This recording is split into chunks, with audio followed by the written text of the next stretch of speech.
윤석열 전 대통령의 비상계엄 선포 1년이 되는 오늘 공교롭게도 배우자 김건희 씨의 재판에선 잠시 뒤 특검 구형이 이루어질 예정입니다. 이 특검의 구형량에 관심이 쏠리는데요. 현장 연결해서 자세하게 들어보겠습니다. 이준엽, 임예진 기자 나와주시죠. 네, 서울중앙지방법원입니다. 저희는 지난 7월 출범 때부터 김건희 특검을 취재해 왔는데요.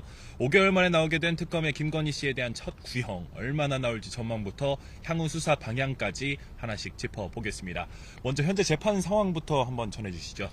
네, 바로 지금 특검의 최후 진술과 변호인 측의 최종 변론이 이뤄지고 있습니다.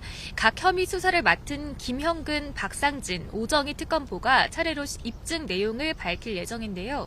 특검보 세 사람은 물론 특검 재판 가운데 처음으로 민중기 특검까지 직접 출석해 진술을 지켜보고 있습니다. 도이치모터스 주가 조작과 관련해 가장 먼저 나선 김형근 특검보는 이 세력이 조종에 투입한 거의 전부를 김건희 씨가 제공한 셈이라 고 지적했습니다.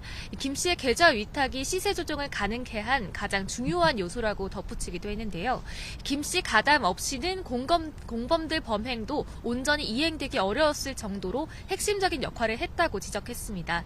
혐의별로 특검과 김 씨 측이 번갈아 진술을 하기로 했기 때문에 현재는 김 씨 측 변호인이 도이치모터스 사건과 관련해 변론을 펼치고 있습니다. 특검의 최종 진술은 모두 1시간 반 정도, 또 김 씨 변호인의 최종 변론은 2시간 분량이 될 거로 보이고요.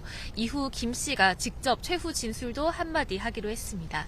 자, 그런데 이 기자, 오늘 이렇게 특검과 김 씨 측이 맞붙는 상황을 방송을 통해서 좀 보여드리기는 어려운 상황인 거죠? 네, 그렇습니다. 특검이 앞서 피고인 신문에 대해서 중개 신청을 한 건데 김 씨가 진술을 모두 거부했습니다. 이에 재판부는 피고인 신문에 실질적인 내용이 없다 보니 실익이 없다면서 재판 중개 신청은 불허했습니다. 다만 언론의 요청으로 본격적인 재판이 시작되기 전 김 씨가 착석하고 나서 한 30초 정도까지의 모습은 촬영이 허가됐습니다. 김 씨는 검은 코트와 정장 차림에 뿔테 안경을 쓰고 머리는 묶고 하얀 마스크를 쓴 채 등장했습니다. 자리에 앉은 뒤 변호인과 인상을 쓰면서 상의하는 모습도 카메라에 포착됐습니다. 이후 검찰의 구형 순간이나 김 씨 최후 진술은 저희가 방송 화면으로 보여드리지는 못하게 됐는데요. 취재를 통해서 최대한 생생히 전해드리겠습니다. 자, 결국 재판에서 중요한 건 혐의인데 김 씨가 어떤 혐의로 재판을 받고 있는지도 짚어주시죠. 네, 크게 보면 세 가지입니다. 먼저 도이치모터스 주가 조작 혐의입니다. 특검은 김 씨가 2010년 10월부터 2012년 12월까지 2년에 걸쳐 통장 거래나 고가 매수 등의 방법을 이용해 3,700여 차례 매매 주문을 했고 조작에 가담했다고 보고 있습니다. 두 번째는 이른바 명태균 게이트로 불리는 정치자금법 위반 혐의입니다.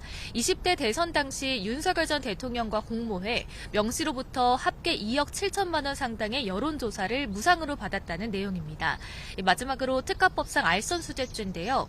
건진법사 전성배 씨를 통해 2022년 4월에서 7월까지 통일교에서 청탁과 함께 고가의 목걸이와 가방을 받았는데 특검은 모두 8천만 원에 상당한다고 판단했습니다. 네, 그런데 이 기자, 이렇게 혐의가 여러 가지 동시에 있을 경우에는 형량을 어떻게 정하게 되는 건가요? 네, 이런 경우를 법률 용어로 한 사람이 동시에 여러 가지 죄를 저지른 경우를 실체적 경합범이라고 하는데요. 이럴 때는 A죄, B죄, C죄 이렇게 여러 혐의에 대해서 따로 형을 선고해서 단순 합산하지는 않습니다. 가장 무거운 죄의 형량의 2분의 1까지 가중할 수 있다고 되어 있는데 이를테면 A죄로 징역 3년이 나왔다. 그러면 1년 6개월까지 더해줄 수 있는 겁니다. 그런데 이 경우에도 모든 죄의 형량을 합한 만큼은 넘어설 수 없도록 되어 있습니다. 네, 변수가 많다 보니 그만큼 형량을 예측하기가 좀 어려운 상황이겠는데요. 그래도 다들 많이 궁금해하실 부분이니까 검찰이 얼마나 구형할지 혐의별로 한번 따져볼까요? 네, 일단은 말씀드렸듯이 경합범이라서 고려할 게 많습니다만 혐의별로 정해진 형량의 범위는 있습니다. 도이치모터스 주가 조작 같은 경우에는 시세 조정에 가담한 경우 1년 이상 유기징역에 위반 행위의 4배 이상 6배 이하 벌금을 부과하게 됩니다. 다만 부당이득이 5억 원을 넘어가면 3년 이상 징역형으로 형량이 뛰는데요. 특검이 산정한 김 씨 부당이득이 8억 1천만 원이기 때문에 여기에 해당한다고 볼 수 있습니다. 다만 김 씨 측에선 이득 산정이 어려운 상황이라고 반박하고 있고요. 이땐 벌금 상한이 5억 원으로 제한되게 됩니다. 또 정치자금법 위반 같은 경우에 5년 이하 징역이나 1천만 원 이하 벌금을 내리게 되고요. 특정범죄가중법상 알선수재 역시 같은 5년 이하 징역이나 1천만 원 이하 벌금입니다.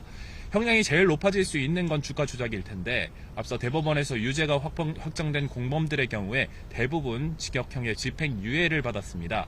다만 제가 수사 경험이 있는 분들에게 좀 여쭤보니까 금융범죄 수사에 잔뼈가 굵은 검찰 출신 변호사가 이렇게 말씀을 하셨는데요. 여러 범죄가 묶여 있어서 가능한 중형을 요청할 것이라 이렇게 예상을 했습니다.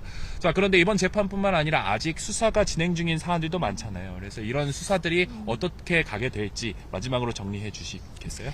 네, 우선 막바지에 다다른 게 매각 매직 의혹이라고 할 수 있겠는데요. 이봉관 서희건설 회장이 건넨 나토 3종 귀금속과 로봇계 사업가 서성빈 씨가 준 고가 시계, 또 이배용 전 국가교육위원장이 제공한 금거북이 등과 관련해서입니다. 김 씨는 당장 내일 이와 관련해 특검 조사를 받을 예정이고요. 또 오는 17일에는 윤석열 전 대통령도 소환 조사가 예고돼 있는데 특검은 김 씨와 윤 전 대통령 조사를 마친 뒤에는 사실관계를 확정하고 금품을 준 사람들에 대한 처분을 결정하겠다는 방침입니다. 최근 시작한 박성재 전 법무부 장관을 통한 수사 무마 의혹에도 관심이 쏠리고 있습니다. 윤 전 대통령 부부는 지난해 박성재 장관과 텔레그램 메시지를 주고받으면서 김 씨 수사 상황을 챙긴 정황이 드러났습니다. 어제 검찰과 내란 특검 압수수색을 통해 관련 자료를 확보한 특검은 수사에 좀 더 속도를 낼 거로 보입니다. 네, 저희가 준비한 소식은 여기까지입니다. 지금까지 서울중앙지법에서 전해드렸습니다.